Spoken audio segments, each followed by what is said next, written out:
zaigu eta uste dut ez dela gehiagizkoa esatea Kepari buruz hitz egitea, Eusko Abertzale ekintzari buruz hitz egitea dela.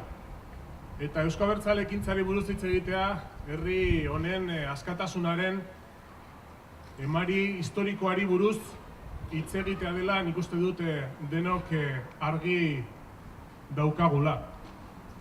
Emari politiko horrek, Kepak horren besteko harrotasunarekin bere bizitza militante osoan eraman zuena, ederki laburbiltzen du ere, Ezker Abertzaleak historikoki herri honentzako borrokatu eta lortu nahi izan duena. Eta hori da, hain zuzen, askatasuna. Askatasuna hitz larriekin eta askatasuna bere esan nahi guztiarekin.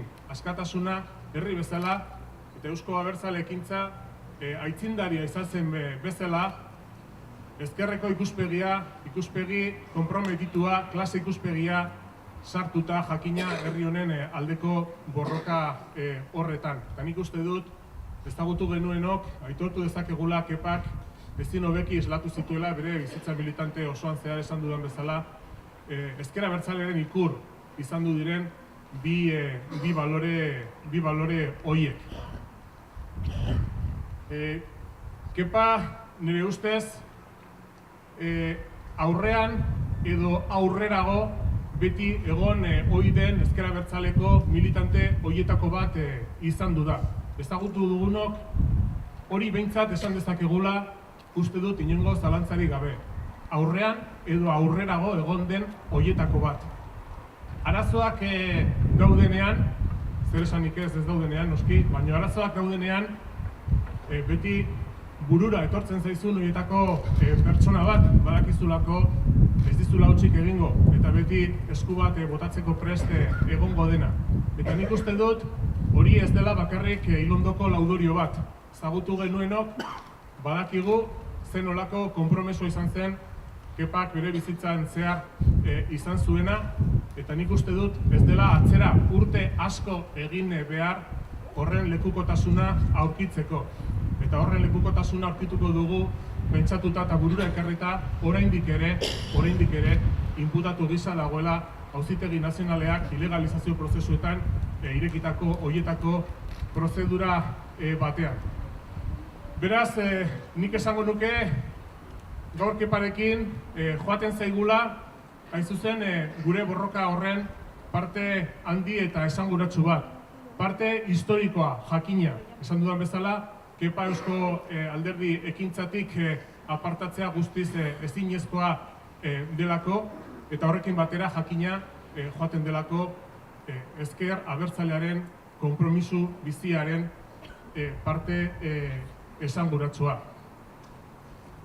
Esango nuke bukatzeko, uste dut denok zor bat badukagula Keparekin eta Kepa bezalakoekin. Momentu honetan, herri honetan, aukerez beteriko agertoki bat, pixkanaka eta indarrez zabaltzen ari baldin bagara, da, hain zuzen, lehen esan dudan, emari historiko horri esker, eta Kepa bezalako militante esker. Eta beraz, esan dudan bezala, nik uste dut Kepari eskerrona agertzeko moduan egon beharko genukela. Kepa guztiei esker, ari gara oportunitate berriak sortzen herri zahar honentzako. Eta hori beti izango da, ordaintzerik izanen ez dugun zorra. Beraz, besterik ez, nik uste dut, bihotzean eramango dugula gurekin beti Kepa eta bere emari pertsonal eta militantea, eta jakizue, Amaia eta etxekoak, zuekin gaituzuela, Ezker Abertzalea zuen esanetara dagoela. Eskerrik asko eta besarka handi bat.